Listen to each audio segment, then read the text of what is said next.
All right, guys, welcome to a special episode of the Shiels Golf Show podcast. It's open week. I'm here in Royal Liverpool for a very exciting week. If you've seen the podcast that we released on Tuesday, you can tell me and Guy are very giddy. Lots of things going on.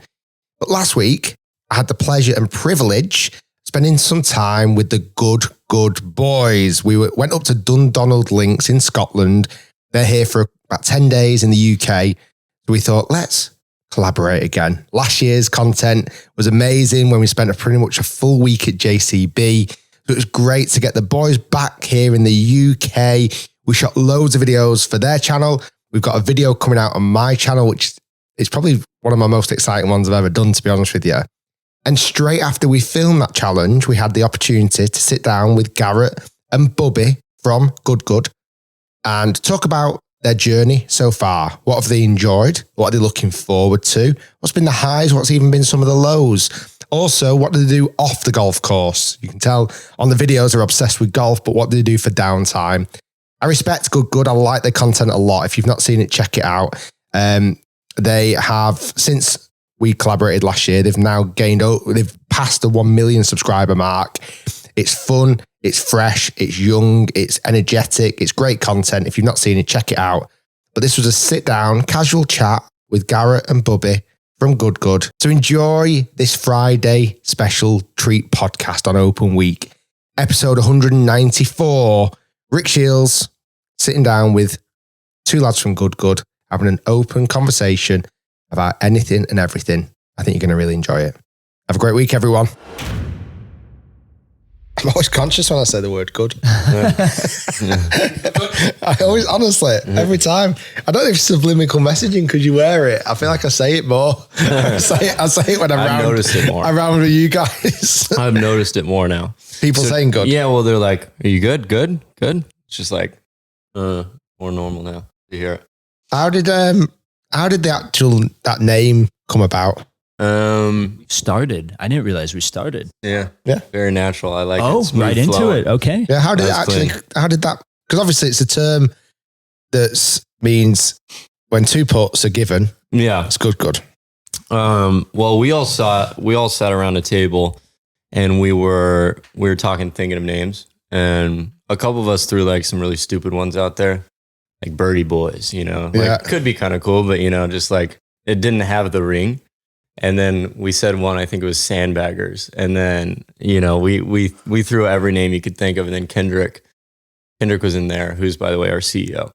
And he said, well, I've been sitting on this name like since college. We're like, what is it? And like, given we had been talking for probably 45 minutes to an hour thinking of names.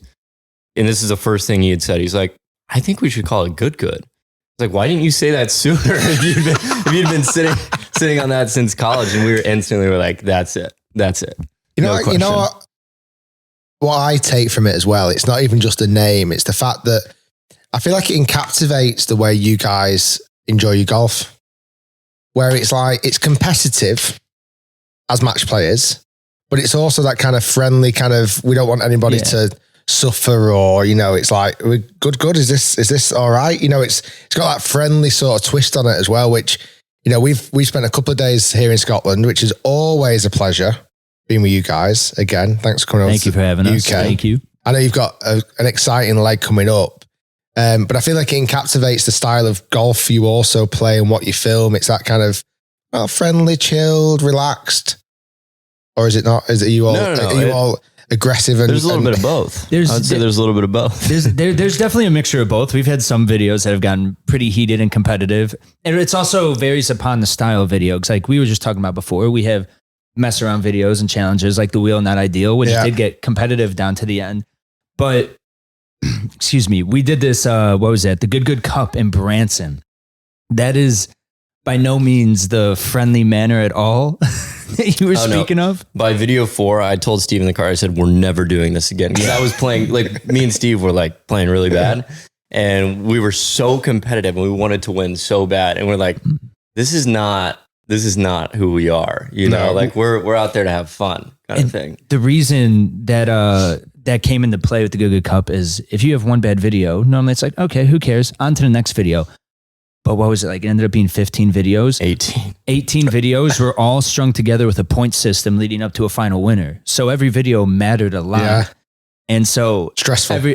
All the emotions and everything kept going over into the next video, and it compounded up to become very competitive, which was fun. We've since then decided to make the Good Cups a lot shorter. Yeah. Because 18 videos was brutal. It was actually like, what was it? 20? It was supposed to be 21. 21. I think that was the original plan. It's just like absurd. And so now like we did a 2-man Good Cup, which was definitely less competitive, but it was also because there was less videos. I think we did 6, 7.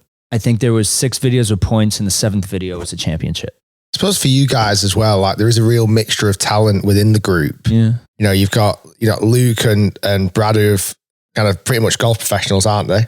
Certainly Brad, I was chatting to him, and Luke is the same. Is he trying to compete? Is he trying to get out on tour as well? Played Corn Ferry Tour for 2 years. Yeah. And he was the ranked 600 golfer in the world at one point. He won on PGA Tour China.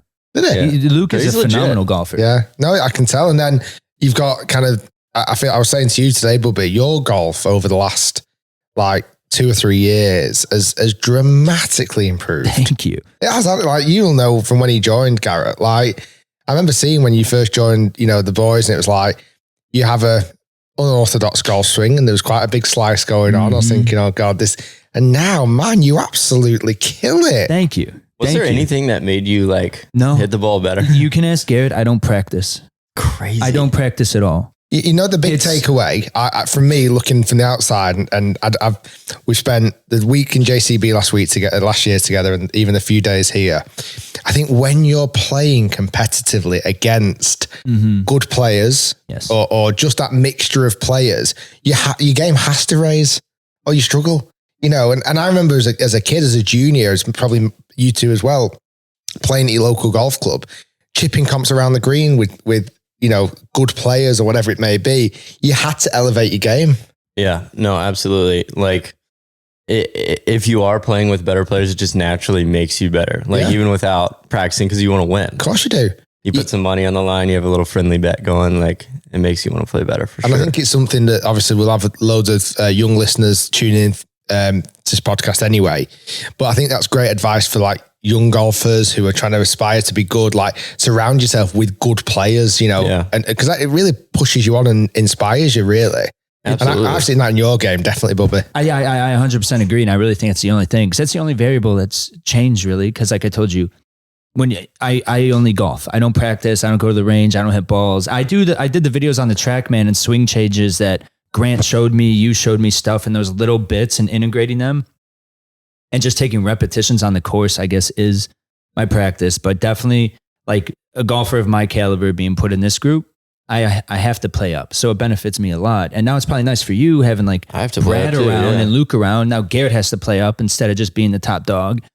It's a good feeling too. It's a tough school. Well, there's the thing. I think the beauty with good is like there's a nice competitive balance too. It's like everyone's a different skill level, and so like Bubbie said, like pretty much everybody has somebody to look up to. Other than Luke, like if anything, Luke's felt the opposite. He's felt like bad for winning challenges sometimes. Like he literally, when we finish a video, he's like I feel like people are just gonna be mad. I know I won another challenge. It's like, I mean, there's nothing you can do. You're just good at golf. You guys just need to drag him down. We got to handicap him somehow. He can make you guys better. You need to kind of drag him down a little bit. He's got to hit his putts left-handed or something. I'm quite interested here, and I'm going to start with you, Bubbie. What's been your biggest highlight over the last 12 months? We hung out in JCB last year and had a great time. We made loads of content together. It's been fun.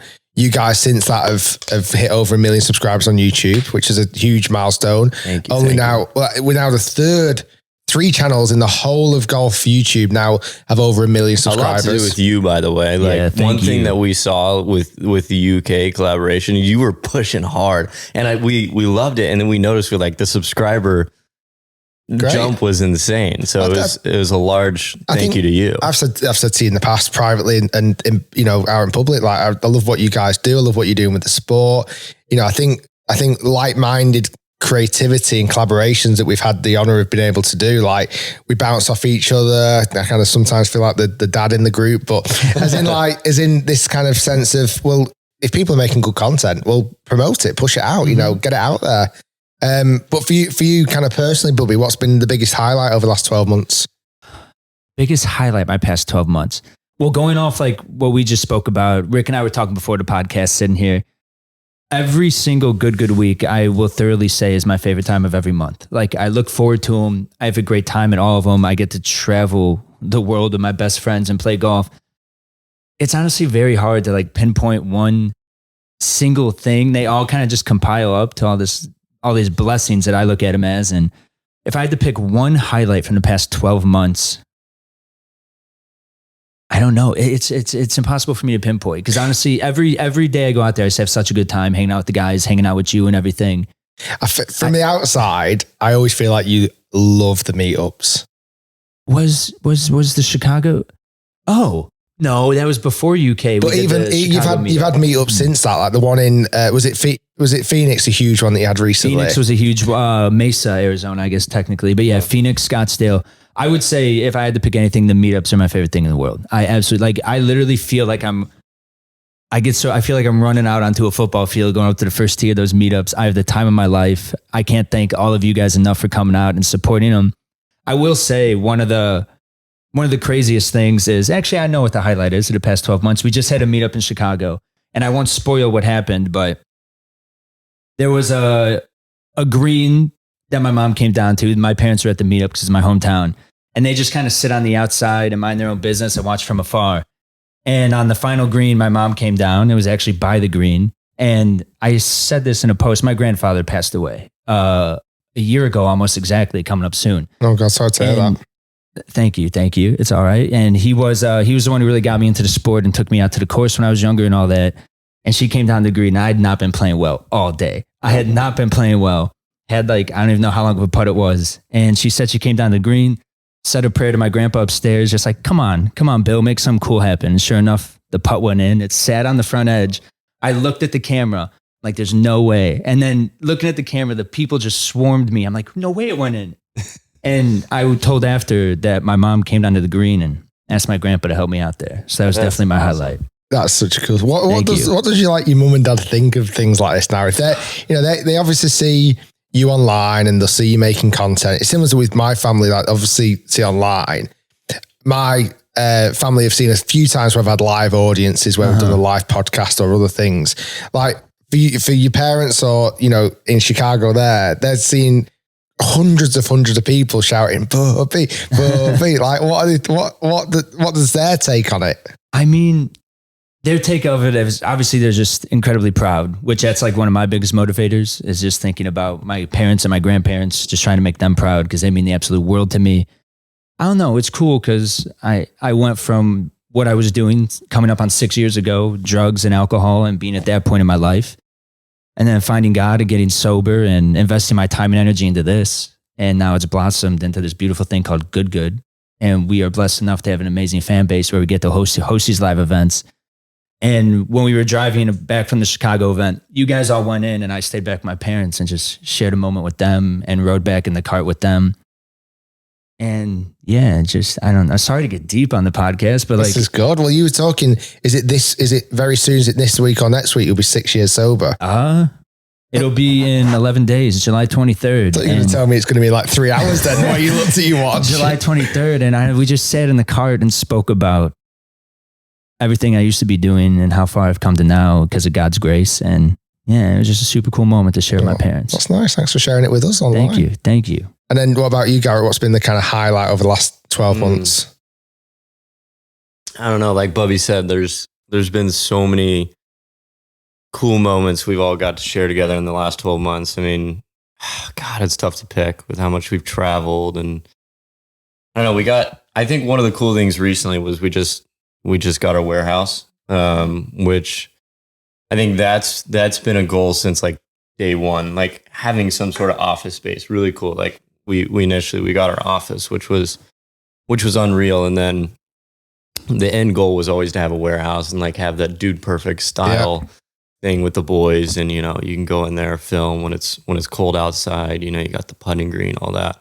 And so, I mean, that's going to be done, like fully done in August, which was cool. Oh, like, that's we're quick. just recently moving into it. And so I don't know, that was really cool. I think Can you give any teasers to what might be in that? I don't want to give too much away because I'm sure you'll do a reveal video. No. But We're gonna film the progress of like building it too. But we're gonna have a basketball court, which is gonna be cool.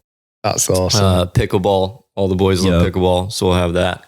And then we'll have a full swing simulator, and a 36 by 16 putting green, kind of like in the middle of the central area, also full swing.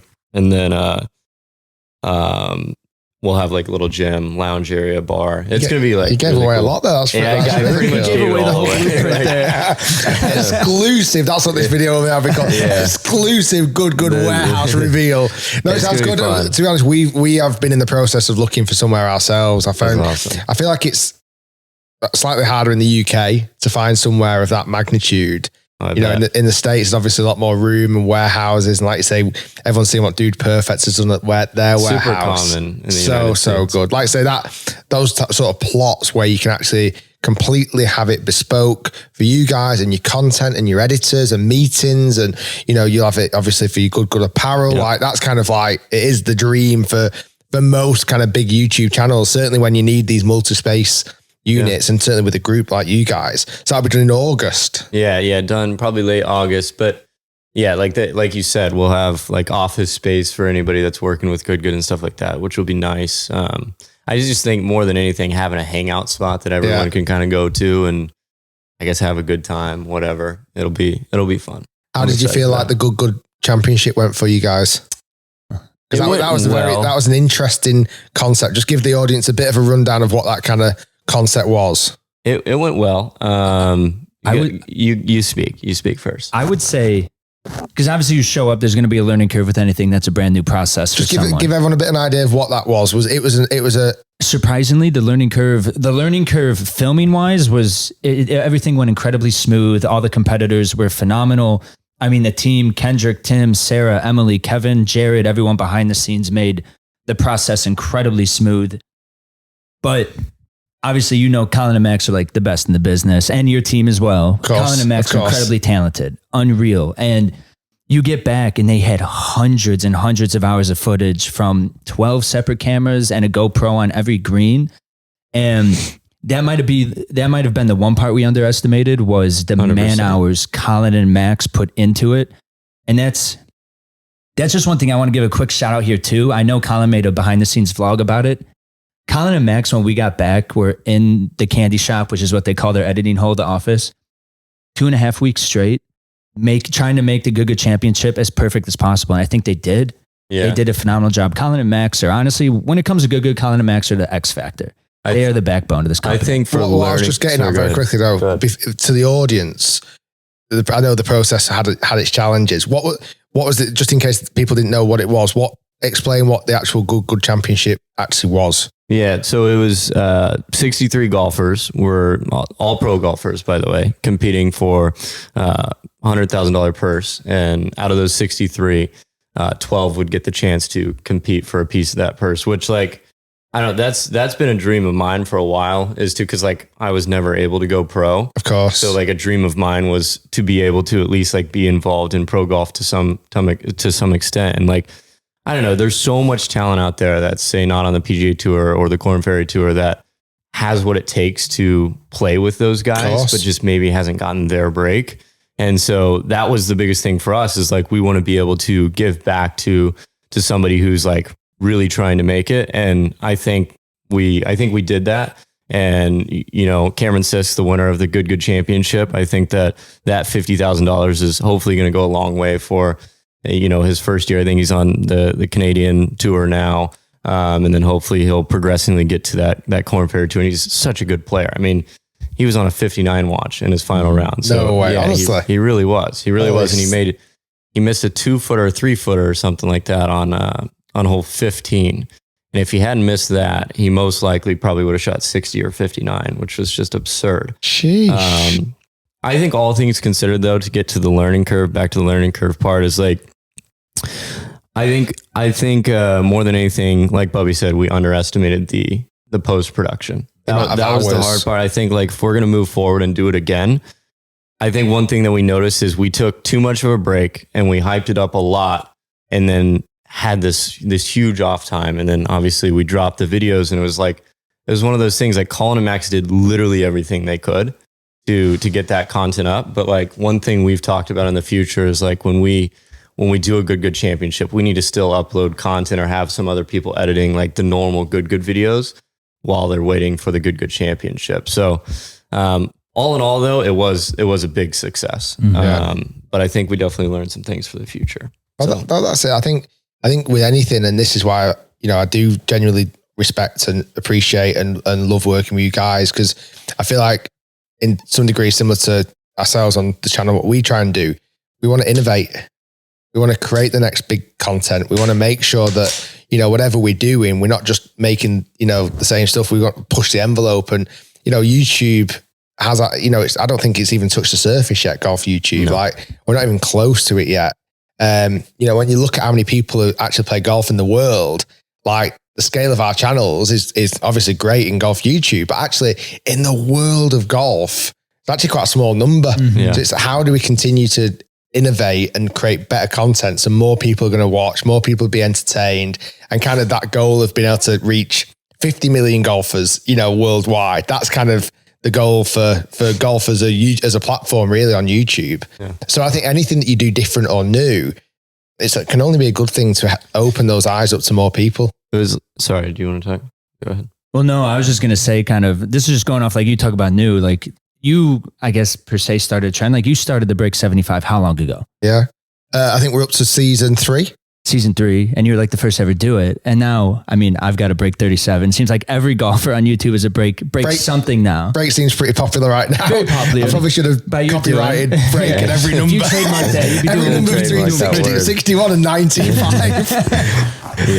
But I think to some degree though, that never offends me. It never bothers me too much because, I think what stands out is the characters in golf YouTube. Mm-hmm. You could take the same idea, but doesn't mean you're going to be able to do it. Yeah. Like I could pinch a Mr. Beast video. I can't do it the same as Mr. Beast. Yeah.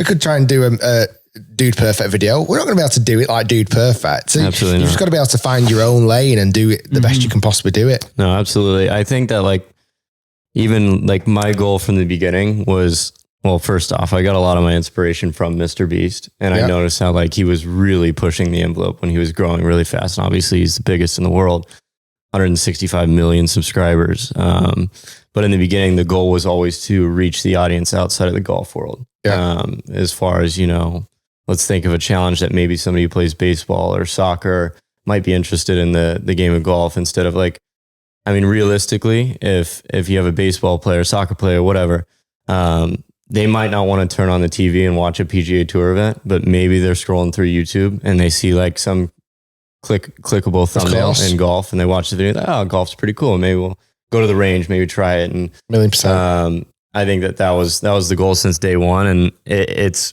cool to see people, in person or talk to people in person that are I don't play golf that much, but I really like watching your guys' videos. You make it enjoyable to watch, and sometimes I get to go to the range, blah, blah, this, that, and the other. So I don't know. I think it's to some degree, we're in a very fortunate position where we can do that. Mm-hmm. We can attract new audiences and bring new people into the sport that we love. We love so much. We want to share that message as much as we can. I always think about this idea. If I saw a video on YouTube, I'm not particularly into cycling, even though I've just done a mad charity bike ride from St Andrews Road, Liverpool. But if I saw a bike on YouTube with square wheels, you're going to watch it. Because you have to, because it's well, how does the bike with square wheels work? I think sometimes with golf and YouTube, it's how do you make the piece of content that can catch the eye of non-golfers who can get really into it, Yeah. What's next with Goodwood? What's the kind of next stages? What's the rest of the year looking like? Road trip. We got our first ever road trip. Can that be talked about? We can talk about it. Yeah. We can talk about it. Yeah, some exclusives today. Go on, talk us through the road trip then. All I know is going from New York back to Dallas. I'm kind of when I go on Good Weeks, you give me the tee time the night before and I'll be there. That's how my planning and scheduling goes. I don't think about stuff too much, but we have an RV. Yeah. We're going to be busting all the way across. Sleeps 12. Sleeps 12. See, I'm learning stuff new. I'm learning stuff as well. Yeah. There can be 12 of you in a RV. Some nights we have hotels. Some nights we have it's going to be fun. Like we're going up to New York on, I think, the 10th of August. And yeah, we have like a 12 person. We have a driver, which thank God, if we didn't have a driver, I don't know who would drive us. But you'll be taking turns. Yeah. I think Max, he would be the most qualified. But no, it'll be fun. Like we're going to be in a bus pretty much 24/7. Other than golf, we're going to film it all. You're going to learn a lot more about each other than you already know. Yeah. I mean, we're literally going to be eating, sleeping, like never leaving each other's side. So it's going to be crazy though. That's the stuff that like gets me super fired up, is when we have like this cool idea that we get to plan for, like coming up in the future. We know that we have this really cool road trip. Also, the UK was one of those. It's like, we know we're going to get to do these cool things while we're there. So it gets you really excited to go. And I think like, wow, voice crack. I think after the UK, like we're instantly going to be ready to get back on the road and do this road trip. So it's going to be fun. And what does, serious question, what does downtime look for you? Like, how does downtime look? Like, do you, like when you're not doing good weeks, Bubbie? When we're back in Dallas. Are you clubs away? Are you, how do you switch off? I film for my personal channel, which I post 1 to 2 times a week now. I have Trace, who's a great videographer and editor. He comes out with me and he films it and edits it. So that's probably 1 or 2 days a week of filming. And then obviously there's behind the scenes stuff we deal with. We have meetings. I guess I have my own cigar now. So I have calls and meetings as well for that, for Bubbie Stogies. Yeah. I mean, it's weird. It's kind of, I gotta be honest, nothing we really do feels like work that much. I thoroughly enjoy all of it. Like, I just noticed it the other day. One of my really good buddies just moved down to Texas and he has a corporate job. And I'm going through, I'm sending emails throughout the day, texting back about good stuff, all this, all that. And I realized like that's someone's job at an office, is like doing that. So I guess that is work. And I never really noticed it until he brought it up. I don't know. It's wake up, food, video games, gym, emails, meetings, texts. I don't know. And then video games to end the night probably. Yeah. It feels like you add more golf into it as well. Like you film, and I feel like you Garrett, you can't put the clubs down, surely. No, I can't. But like when I'm in Dallas, it's so few and far between now. Mm-hmm. So like when I'm in Dallas, I just try and hang out. Mm-hmm. Wow. And chill, like Bubbie said, go to the gym, maybe play some video games, and whatnot. But yeah, I mean, there's not too much downtime for me anymore. I think there was a little bit more probably say a year ago, but now it's like for example, I get back from the UK and then 2 days later I'll be on the road and like going to go film for almost 2 weeks for GM Golf. Cause it's like both of those are, you know, pretty time consuming. Like as far as good weeks, like Bubbie said, like that is what we all look forward to the most, is because it's most of the time something that's kind of pre-planned and we know we can go there, play golf, film, and just do our thing. Obviously, when it comes to the personal stuff, it's a little bit more taxing mentally and physically, because it's just you who's like trying to do it. And I think that's the biggest benefit to good in all of this, is like us having a team to pick each other up where, you know, maybe somebody's leaving off. And I think that makes it a lot less stressful on all of us. Do you almost all have roles, as well as you've got your personalities and your characters on videos? Do you have kind of responsibilities as such within the business? I mean, not like set positions or anything, nothing of that nature. It's, if we have a meeting, you're expected to be there. We need opinions on something, you're expected to offer it, help out in any way you can. But no, there's no like set positions. There's like, obviously Kendrick is a CEO, and then there's other employees that work under him, and they do that. But we have meetings once or twice a week, and then hop on phone calls a decent amount and figure stuff out. Yeah, it's not too bad. Thankfully, we are blessed and lucky enough to have somebody like Kendrick and kind of a full team behind us. It obviously wasn't like that in the beginning. Kendrick's been there since the beginning, but as far as having the team that we have now, that's a new thing, and it's made us all relax a lot more when it comes to on-camera stuff or off-camera stuff. Sorry.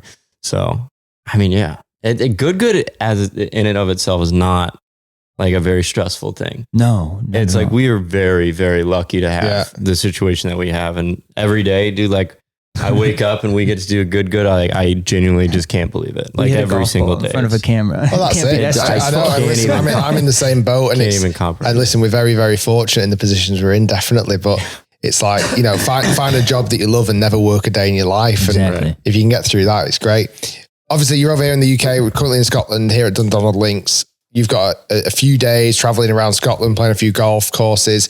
What I do want to ask you about is it'll be both your first times at the Open next week. Yeah. Are you excited about that? What do you think? How do you think that's going to go down? I mean, it's a bucket list thing for me, for sure. I've always wanted to go to the Open Championship. Grew up watching it with my dad, and now the fact that we get to go there under these circumstances as well, like actually being a guest of the R&A is such a blessing. And I'm so stoked for it. Yeah. I just want to go there and watch. Like I love golfing. Obviously, we're blessed enough to do it for a job. We hit a golf ball in front of a camera. It's mad fun. But like going to these venues with all this legacy and history behind it, I almost enjoy just as much, if not more. Like if I could go see the Masters or the Open or any major, those are some of my best times inside the sport of golf. I absolutely love it. Absolutely. I'm very much a golf fan. You know, even with all the golf that we play, maybe you would think maybe I'm not as much of a fan anymore, but I think I'm more of a fan now than I ever was. I love, like Bubbie said, I love going to watch events and tournaments. And I think what's cool in the opportunities we've got is that we've met a lot more tour pros now, like your connection with Callaway and the pros you played with at the start of the year. Yeah. Like, it's quite cool when you start to kind of know these guys a little bit more as well. It's crazy. Like we're at the US Open and I'm outside the ropes following Minwoo for a couple holes. He's looking over, like kind of talking to me, like we're having a good time. Literally, this guy's playing in the US Open and he's looking at me. I'm like, Minwoo, focus. Yeah, he's a cool guy. Yeah, like you filmed with him, right? He's so cool. Isn't he the best? He's the best. He's such a ball striker. Yeah. Oh, it's Have you not had him on the channel yet? Not yet. We're going to though. You need to. We're honestly, he's 190 ball speed. Ridiculous ball. He's a real baller. I got a question for you real quick. And I'm just wondering, I ask people inside the space in the industry this, do you watch golf YouTube? Yeah. Really? Yeah. Wow. Every minute of every day. I don't watch it at all. Really? Well, it's like, I know everything about anything that's happened in the whole of golf YouTube space. That's a full-time job right there in and of itself. I only watch baseball and video games on YouTube. I don't watch anything besides. I don't particularly watch anything else. Really? Yeah, I follow a lot. I don't watch absolutely everything, but I'm very much understanding channels, what channels are popping. I respect that. You know, what's working, what's not working. What thumbnails do I like? What storylines do I like? So it's analytical more so than watching it to enjoy it? Yeah, I'm not. Let's say I'll click on one of your videos and it might be, let's say it's 2 hours long because off an hour and a half, and I'll go, okay, let's have a look at this. And I'm like, right, what's the thumbnail look like? Has it got good views? I kind of roughly know how many views a video should get in that time frame. I'm looking at kind of the comments. I'm seeing if there's any standout features. I'm then kind of trying to look at, is there anything new? But I'm not watching the whole hour and a half. I'm just kind of jumping and skipping and going, okay, that's quite interesting. Oh, this is a new character you brought on the channel, or what's his background? What's his take? So kind of seeing it from that side really, more than anything. So yeah, I'm not putting on the TV and sitting there for an hour and a half and just glued to it, which obviously so many fans are, like, totally get that. But I'm looking at it more from like, what can we learn from that? What do I like? What do I not like? And all those type of things. That's why, again, I love catching up with you guys, and because off camera we talk shop and we talk about the business side of things, and it's great. The lads here, Ed, Sam, and Matt, being able to chat to your guys, Sam, to Max, and Colin, and Louise, and be able to kind of learn processes. I mean, Ed from my side and Colin from your side have just been upstairs having lunch and talking about shot tracers, and I think rising tides rise together, and if we can learn these kind of processes and speed it all up, it can only benefit. Absolutely. But I'm guessing from that, you don't watch any golf YouTube. I wouldn't say for me, it's not any. I watch some, but it's not a very common thing for me. Yeah, mine's, I watch some. Yeah, it's not a whole lot. It's not like how I watch Tim the Tap Man. Yeah. I watch all his videos. For me, it's just keeping my finger on the pulse. But see, that's different. See, that's like, you're more of you're a learner. You're doing it for work, I guess. Yeah. Technically. man, if I get on YouTube to watch something, it's only for enjoyment. And I don't know. We do so much of it. We're filming so much. If you pulled up Garrett's recommended videos right now, it would be only up speed runs. Oh my gosh. That's all he's been watching. Uphill speed runs. Only up speed runs. Uphill no one's seen this game. Wait, you guys don't know only going up? viral in the United States. What is it? That's crazy. Only up. It's funny because Garrett's logged into his YouTube on our TV in the living room. Every time I open it, I see the red bars under all the only up videos. I'm like, yeah, I know what he's watching. What's only up? To be fair, I haven't been watching as many recently, but no, it's like a game on the PC where you have to go up and you're this little guy and you're running and jumping on things. If you fall, you lose all your progress. And then you're just screwed. So like you could be climbing. You watch YouTube videos of people playing that game. Oh my, it's so entertaining. See, this is so entertaining. I think I missed this era personally. I got kind of into video games when I was younger, but it never transitioned and grew up, into my kind of adult life as such. But I know a huge part of YouTube is gaming on YouTube. I literally watch zero. I don't watch any gaming. Well, you don't play games, do you? I don't play games. I wouldn't know what, so that kind of, maybe that if we actually looked at time on YouTube, it might be the same amount of time on YouTube. It's just that you're pointing your direction towards one thing. It might even be more. I don't know. I don't watch golf YouTube. No, I feel like it's what you love, like doing for enjoyment. Yeah. And obviously we like doing golf YouTube, but that's a little different. Like if you like playing video games, you're going to watch video game YouTube. If you're going to be working out crazy and doing a bunch of pull-ups, you're probably going to watch David Goggins, Yeah. Yeah. So I love watching David Goggins. For me personally, I like watching kind of news articles. I like to know what's happening in the current news. Like I love Philip DeFranco. He just kind of explains the news in quite a kind of cool YouTubey way. And then I watch loads and loads of kind of documentaries, mini documentaries and things like that. I kind of like learn. I don't read. I'm not a great reader. I can read, but I'm not a great reader. Just to clarify that. But for What's me, his can say? What's his can say? Monster. But for me, I kind of learn a lot more for YouTube than anything else. I try and kind of use it as a learning tool. I remember when we were here last time, you had like a list. You had a list of like channels, I think it was, right? Or you have? I've got an eye on every single channel. I know everything about every channel. I love that though. That's like I think it's just because I'm obsessed with it without a question. Yeah. It is pretty much, what we do every day, all day, and it's run, business. Don't forget, I've been doing it for 11 years. Yeah, you're like the godfather of golf YouTube. Grandfather, yeah. I was gonna say, like you were the OG. You were the first one to really start doing it. So your intuition on it all and perception of it all definitely does make sense. Like you started it. Yeah. You want to keep an eye on it and see what's going on. I definitely wasn't the person, but I was one of. But it's more, I do like seeing. I can appreciate good content. Yeah. And I can look at good content and go, I really like that. What have they done? What can we potentially learn from that? You know what? I recently watched a video that George, Brian, and Grant did together, and I loved it. I turned it on, and their chemistry was unreal. And I remember it was like the first golf YouTube video. I watched the first 5 minutes, and then I watched the next 5 minutes, and then I watched the next and next and next.